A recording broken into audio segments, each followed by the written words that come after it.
मेरा दर्द तुम ना समझ सके, मुझे सख्त इसका मलाल है। जरा दूर बैठो सुकून से, मुझे सोचने का सवाल है। मेरा दर्द तुम ना समझ सके। आज मैं जो साधना बतलाने जा रहा हूँ, समझाने जा रहा हूँ अपने दोस्तों, मित्रों, अपने माता भाइयों बहनों को, ये रावण संहिता जिब्राइल हूर परी साधना की आपको महामंत्र देने जा रहा हूँ। ये कहानी उस वक्त की है जब मूसा अलैहिस्सलाम ने जिब्राइल अलैहिस्सलाम को देखा और उनके पर को गिना। तो चलिए इस कहानी को मैं आप लोगों को बतलाने की कोशिश करता हूँ, समझाने की कोशिश करता हूँ। लोग पूछते हैं कि हम अप्सरा से शादी कर सकते हैं या नहीं कर सकते, तो मेरी बात ध्यान से सुने। अप्सरा से, परी से, जिन से आपने शादी कर ली तो समझो आपने शैतान से शादी कर ली। और अल्लाह ताला को चुनौती देने वाला ही शैतान था, और शैतान ने अल्लाह ताला को इतना ज़्यादा माना था, इबादत किया था कि पूछो मत। कोई भी ऐसा जर्रा नहीं कि जर्रे जर्रे पे मैंने इबादत की है कि हर कायनात तुमसे मिलाने की कोशिश की है। इस तरीके से ये साधना है। एक दूसरे से हमें कैसे रहन सहन और खान पियन और कैसे मतलब हमें इबादत करनी चाहिए, कैसे पूजा उपासना करनी चाहिए, इसकी कहानी डिटेल से मैं रावण संहिता जिब्राइल साधना के माध्यम से आप लोगों को समझाने की कोशिश कर रहा हूँ। अगर जो पोथी पढ़ते होंगे, समझते होंगे, वो मेरी बातों को लाइक भी करेंगे, सब्सक्राइब भी करेंगे, और ना सब्सक्राइब किए, ना लाइक किए तो एक गाली भी दे देंगे, क्योंकि गाली ही दिवाली है और दिवाली आने वाली है। और दिवाली में समझ लो कुबेर महाराज आने वाले हैं, और कुबेर महाराज बैठते हैं तो उत्तर की तरफ बैठते हैं, और उनका काम है ज्ञान को देना, धन को रोकना। उनका काम नहीं है कि वो धन को लुटा दें। और आज ये इंसान आपको एक हीरा लुटा रहा है कि इस हीरे को पकड़ लो, किसी ऐसे मुर्शिद कामिल को पकड़ लो और पूजा उपासना में, इबादत में लग जाओ। एक मेरे भाईजान जो अमेरिका में रहते हैं, उनका नाम अली से शुरू होता है। वो बहुत ज़्यादा दुखी रहते हैं और हमेशा कहते हैं कि मैं बहुत ज़्यादा भाईजान दुखी हूँ, और उन्होंने इतना ज़्यादा मुझे हेल्प किया कि मैं सदा उनके दुआओं के नीचे मैं दबा रहूँगा, क्योंकि जितना भी मैं उनके लिए दुआ करूँ कम रहेगा।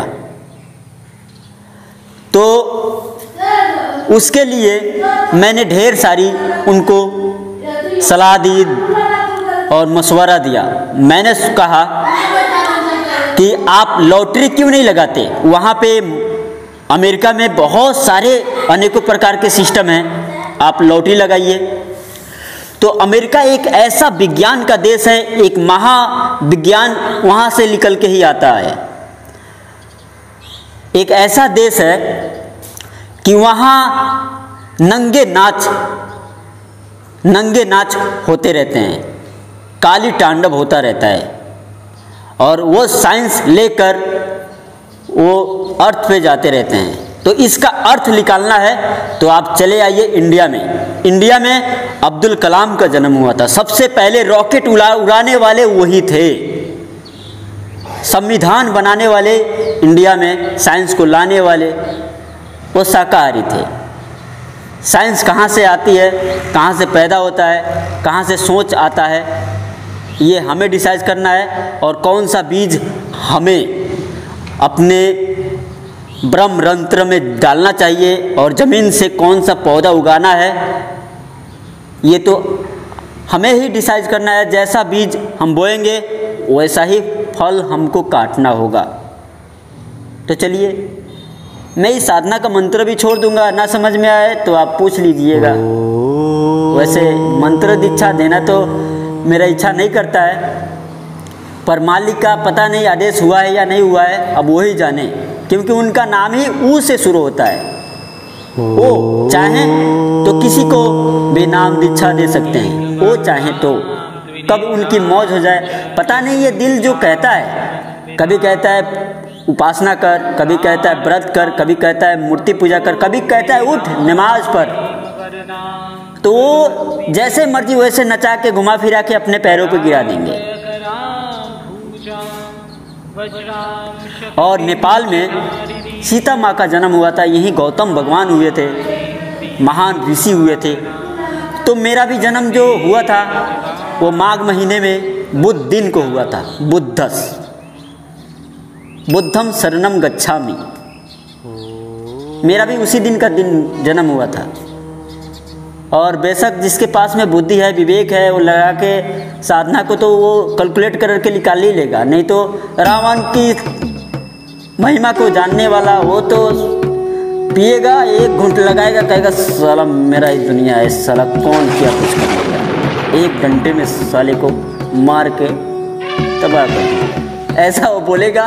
और सो जाएगा, तब उसकी बैटरी चार्ज होगी तो सुबह उठेगा, बोलेगा धक तेरी की रात में मैंने क्या क्या बकवास किया यार, कुछ समझ में नहीं आया, मुझे माफ़ी चाहता हूँ, इस तरीके से कहेगा। तो चलिए मैं आपको साधना बतलाता हूँ। दीपावली की ढेर सारी बधाई इस भाई की तरफ से, उस माँ बहनों को, उस राधा स्वामी को जो सबके स्वामी हैं।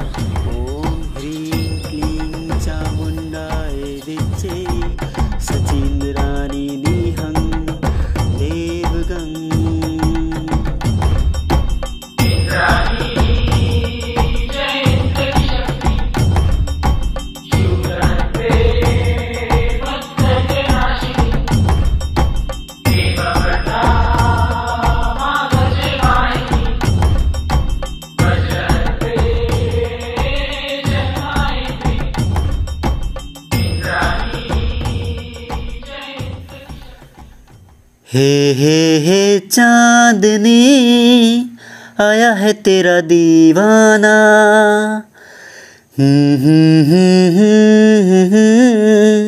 सुनो तो जाने जाना, I love you I love you I love you I love you I love you I love you.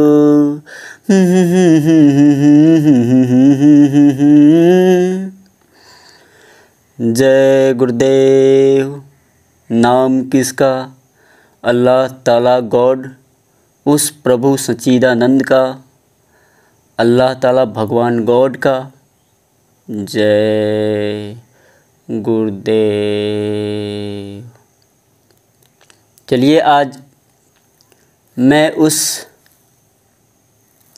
मालिक की एक कहानी लेके आया हूँ जो कि काशी में आए तो उन्होंने सारा का सारा भेद खोल के और मक्का मदीना को कैसे काबे से बाहर निकालने का राज उन्होंने छोड़कर बतला दिया। उन्होंने कहा कि एक कहूँ तो हूँ नहीं, दूजा कहूँ तो गाली, आ कहूँ जाऊँ वही है रखवाली। समझने वाले पोथी समझ जाएंगे, खाने वाले पोथी गणेश बन के जंगलों में वनों में घूमेंगे फिरेंगे, नाचेंगे गाएंगे। हम सब इस मृत्युलोक में अपना अपना अधिकार का एक एक स्वामी हैं। तो आज मैं आप लोगों को एक रावण की 20 मिल्ला की कहानी सुनाता हूँ। रावण का 20 संहिता अनुसार लिखा गया, जो रावण संहिता में उस किताब में आपको नहीं मिलेगा। अपने रावण को आपको जगाना होगा, तब आपके अंदर से मिलेगा वो रावण संहिता, असली किताब। रावण सारी की सारी विद्याओं का कला उसको आता था। वो अपनी आत्मा को इतना ज़्यादा दुखी लाचार कर लेता था, फिर भी इस सर को काट के शिवलिंग पे चढ़ा देता था कि लो, अपने सारे के सारे बीज को मैंने शिवलिंग में ही रख दिया है। और उस शिवलिंग को आप ठीक तरीके से देखिएगा कि पूरा का पूरा योनि में ही घुसा रहता है, योनि में से ही निकला हुआ रहता है। और हम पैदा कहाँ से होते हैं? तो योनि से ही निकलते हैं। तो सारे की सारी सिस्टम यहाँ मृत्युलोक का आने का एक ही सिस्टम है, योनि। इसीलिए तो ऋषि गौतम को श्राप मिल गया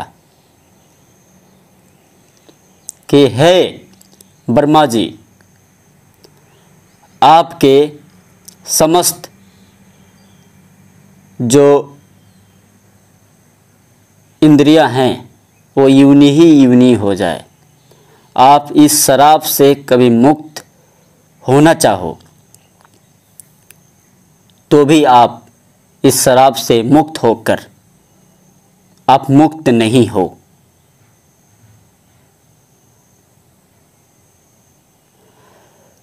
तो सोचने वाले, पकड़ने वाले विज्ञानी, खोजी तो कहीं से ना कहीं से मेरी बातों का अर्थ अनर्थ सब करके निकाल लेंगे। गौतम भगवान को जब ज्ञान हुआ तो अपने पिछले जन्म, अगले जन्म, जो भी उन्होंने इस दुनिया संसार में, इस मृत्युलोक में जन्म लिया था, उन्होंने सब देखा। तो उनके पास में एक तपस्वी आया और कहता है, आपको ज्ञान हो गया, आपने काम, क्रोध, लोभ, मोह और अहंकार पे विजय प्राप्त की है, इसका क्या सबूत है? तो गौतम भगवान बड़े निर्मल तरीके से उस मरा ऋषि को कहते हैं कि ये धरती ही साक्षी है और जिस वृक्ष के मैं पास बैठा हूँ यही गवाह है। हर पत्ते पत्ते पे बिस्मिल्लाह लिखा था, सबसे पहले हर सू ला इलाहा लिखा था। हद चले सो औलिया, बेहद चले सो पीर, हद पे हद दोनों चले, उसी का नाम फकीर। फकीरी गति एक ऐसी गति होती है कि घरों में जा जाकर हम मांगते रहते हैं और उस अल्लाह ताला के सामने दुआ करते रहते हैं सभी के लिए। तो आप लोगों से मैं मांग रहा हूँ, तो क्या मांग रहा हूँ? ज्ञान मांग रहा हूँ और कुछ नहीं मांग रहा हूँ। और आज मैं रावण की पूरी ज़िंदगी की कहानी सुनाता हूँ आपको कि उसने कितने पाप किए थे, कितने पुण्य किए थे, इसी से आप अंदाज़ा लगा लीजिएगा। तो गौतम भगवान को जब ज्ञान हुआ तो वो चले गए अपने गांव में। जिस जगह उन्होंने ज्ञान लिया था वहाँ पे चले गए। अब वहाँ पे जाकर वहाँ पे साधु संत, मौलवी, मौलाना, पंडित सब मिले। तो वहाँ पे जाकर उन्होंने यही कहा कि मुझे सब कुछ पता चल गया, मुझे ज्ञान हो गया। तो इसका क्या सबूत है? तो इस दुनिया में आने का, जाने का एक ही रास्ता है। मैंने अपने जीवन में एक भी पाप नहीं देखा, एक भी झूठ नहीं देखा, सिर्फ खोज मैंने देखा। मैंने खोज देखा, खोज मैंने किया एक। तो इस दुनिया में इंसान आता है अपने विचारों को खोजने के लिए कि मैं कहाँ से आया हूँ, मैं किस शक्ति का बीज हूँ, उसको पहचानने के लिए।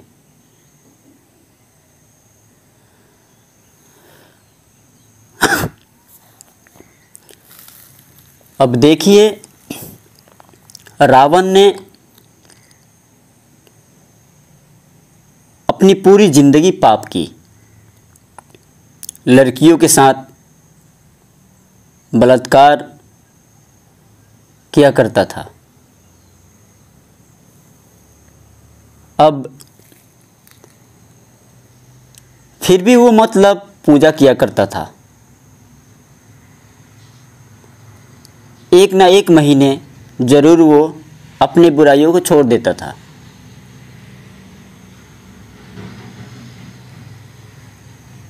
तो आप अंदाज़ा लगाइए, थोड़ा सोचिए कि गौतम भगवान ने कहा कि मैंने कोई पाप नहीं देखा अपनी ज़िंदगी में।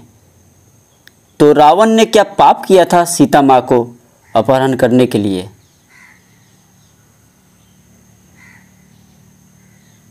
रावण जानता था कि सीता माता मेरे रिश्ते में हैं, मैं उनको आदर सम्मान से बुला के ले जाऊंगा। तभी तो वो बाहर आई और उनको भिक्षा देने के लिए तैयार हो गई। पर भिक्षा मिलते ही सीता माता के कर्म उन पे लद गए। अब उसके अंदर हवस जाग उठा। हवस इसलिए जाग उठा क्योंकि हवस को उन्होंने पहले ही बाहर भेज दिया था गाय के या हरिण के रूप में कि आप जोरों से आवाज़ लगा देना कि बचाओ।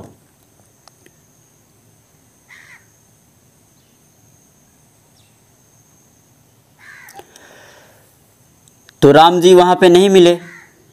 अब उसके साथ में जो मर्जी वो करके, मतलब विमान में बिठा के रावण लंका ले गया।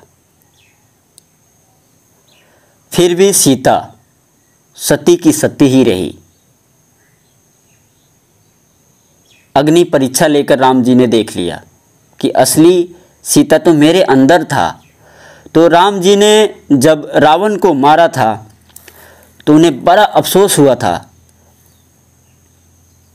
राम जी को अफसोस हुआ तो वो सोचने लगे कि मैं जाऊंगा किसी पहाड़ के गुफा पे, किसी ऋषि के आश्रम में 6 महीने बिताऊंगा, क्योंकि मैंने एक महान तपस्वी को मारा है।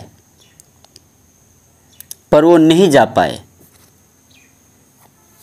नहीं जा पाए। तब अपने गांव में चले आए, अपने शहर में चले आए। शहर में आने के बाद अब राजा का काम क्या होता है? सबकी बातों को सुनना। इतने में वो रात में निकल के अपने गांव में घुमा करते थे।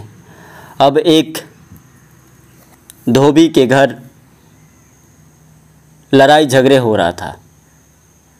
अब उस धोबी ने दारू पी रखा था।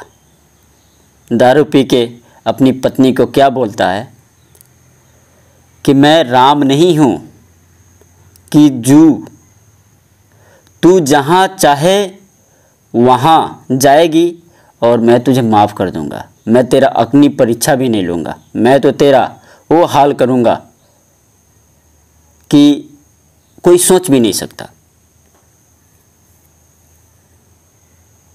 अब इतना कहते ही राम जी को बहुत ज़्यादा शर्म आया और राजपाट जब उन्होंने त्याग दिया 12 बरस तक, तो पत्नी को त्यागने में क्या था, तो उनके अंदर 2 पुत्र पनप रहे थे। फिर भी उन्होंने अग्नि परीक्षा लेकर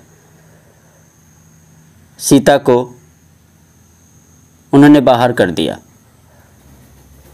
अब बतलाइए, मैं नेपाल का हूँ और नेपाल में जन्म हुआ है सीता माँ का, तो उनके लिए कुछ ना कुछ तो मैं बोलूँगा ही। हमारा दूर दूर तक किसी ना किसी भाई बहन से रिश्ता है। इसीलिए मैं आज आप लोगों को समझाने की कोशिश कर रहा हूँ, क्योंकि आज सोहंग महाराज का दिन है। इसीलिए मैं आज समझाने की कोशिश कर रहा हूँ दिल से, और दिल में ही भगवान बसते हैं। इसीलिए रावण की कहानी सुना रहा हूँ। तो जब रावण को अपनी शक्ति को किसी बीज में छुपाना था, तो सबके दिलों में उन्होंने डर डाल दिया। डर, चल हट पगले, डर डाल दिया और अपनी सोच से सारे बीजों को उन्हें एक एक करके दिमाग में बिठा दिया। हम साधना में बैठते हैं, हमारा मन क्यों नहीं रुकता? क्योंकि इस मन को इतने सालों के बाद एक ऐसी शक्ति विरासत में मिली कि ये कभी रुक सकती नहीं।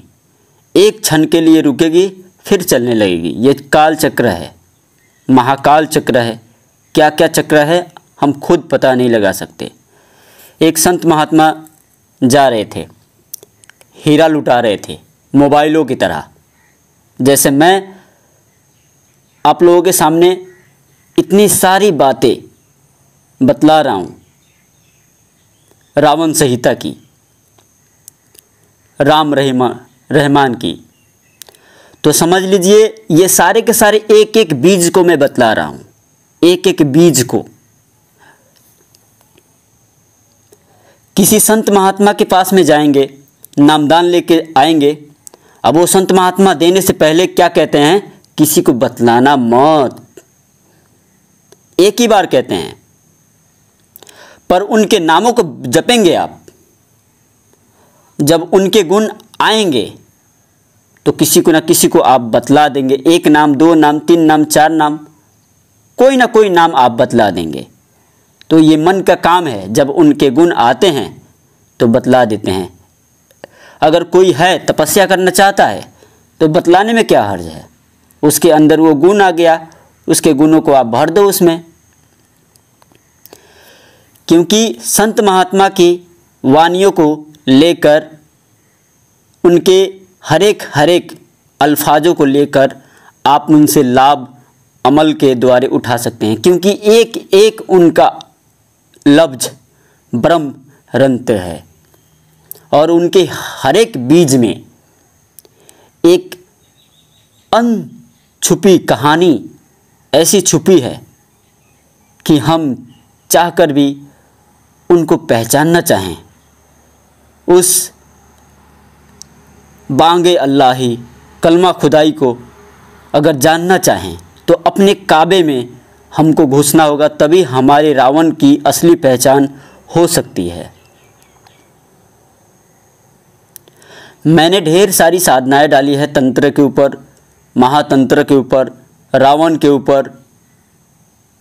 अगर किसी भी धर्म के कोई भी इंसान है मेरी साधना को करना चाहता है तो इस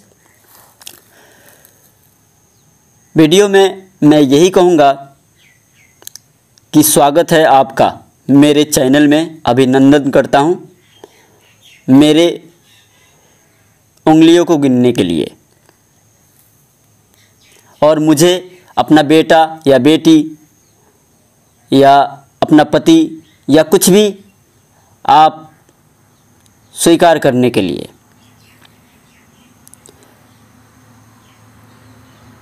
हर एक इंसान कहता है भिक्षान देहि, एक ज्ञान दे दो। जब रावण की मौत होने लगी तो लक्ष्मण जी ने कहा कि जाओ रावण से कोई ज्ञान ले लो। उसके पास में बहुत ज़्यादा ज्ञान था और राम जी जानते थे कि वो कौन है, असली सीता ही है जा रही है जो, क्योंकि यहाँ से जाने के बाद मैं भी सीता को नहीं पाऊँगा, क्योंकि इसका जो कर्म है मेरे सर पे आ गया है। इसीलिए अपने भाई को उन्होंने बतला दिया कि जाओ। तो वो जाते हैं तो उसके सर की तरफ से खड़े हो जाते हैं। अब सब इंसान पैरों की तरफ से ज्ञान लेता है, वो सर की तरफ से खड़े हो गए। अब सब को रावण ने ज्ञान बतलाया, एक लक्ष्मण को ही कुछ नहीं बतलाया। बड़े गुस्से होकर चले आए कि भैया आपने कैसे इंसान के पास में भेज दिया। तो उसने कुछ नहीं बोला। तब राम जी ने कहा कि तू किस तरफ से खड़ा था? तो मैं सर की तरफ से खड़ा था। पैरों की तरफ से ज्ञान लिया जाता है तो सर की तरफ से खड़ा था, फिर जा। तो फिर गए, पैरों की तरफ से खड़े हो गए। अब पैरों की तरफ से खड़े हो गए तो कहते हैं क्या आप मुझे एक बीज दे दीजिए, एक ही बीज दे दिए ताकि मैं धन्य हो जाऊं, क्योंकि आपका आखिरी समय है। तो रावण भी सब जानते थे। तो अब वो कहते हैं क्या, अरे लक्ष्मण अब तुम आखिरी समय में आए हो तो मैं अब तुमको क्या दे सकता हूँ? मैं इतना ही दे सकता हूँ कि रोज़ सुबह पूरब दिशा की तरफ चले जाना और पूरब दिशा की तरफ कोई भी तुम्हें मिले तो उससे ज्ञान ले लेना। तो अब वो पूरब दिशा की तरफ सुबह में चले गया, राम जी ने कहा। तो पूरब दिशा की तरफ से चले गए तो क्या होता है कि एक बांदर मिल गया। अब बांदर से उन्होंने पूछा कि आप मुझे ज्ञान दे दीजिए। तो उन्होंने अपनी जुबान कर दिया, उस बांदर ने अपनी लिंग बतला दी। तो सबसे बड़ा ज्ञान उन्होंने दे दिया। अब तुम्हें समझना है तो समझो, ना समझना है तो आपकी मर्जी। जो पकड़ने वाले होंगे वो समझ ही जाएंगे कि ज्ञान कहाँ पे छुपा है और सावन महीना क्यों आता है और शिवलिंग की पूजा क्यों होती है। अभी सारे के सारे धर्म ग्रंथों के स्थानों पे भंडारा चल रहा है। कहीं पे मस्जिद टूट गया, कहीं पे क्या टूट गया। तो ये बात अगर किसी मुसलमान भाई के पास अगर पहुंच रही है तो इतना मैं निवेदन करूंगा कि हमारे गुरु महाराज का एक प्रस्ताव है कि शाकाहारी हो जाएं। जब तक मुसलमानों की मस्जिद इंडिया में बन के तैयार नहीं होती उतने दिन शाकाहारी रह के देख लें, अपने दिमाग को अमल करके देख लें कि आपके अंदर क्या छुपा बैठा है। हम 12 या 11 महीना खूब खाते हैं, 1 महीना खूब रोज़ा रख लेते हैं। उस तरीके से आप करके थोड़ा उसमें सेवा करके देख लें।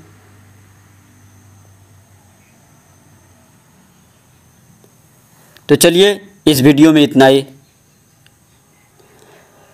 उम्मीद करता हूँ मेरी बातें अच्छी लगी होंगी और मेरे ज्ञान समझ में आ गए होंगे। जय गुरुदेव।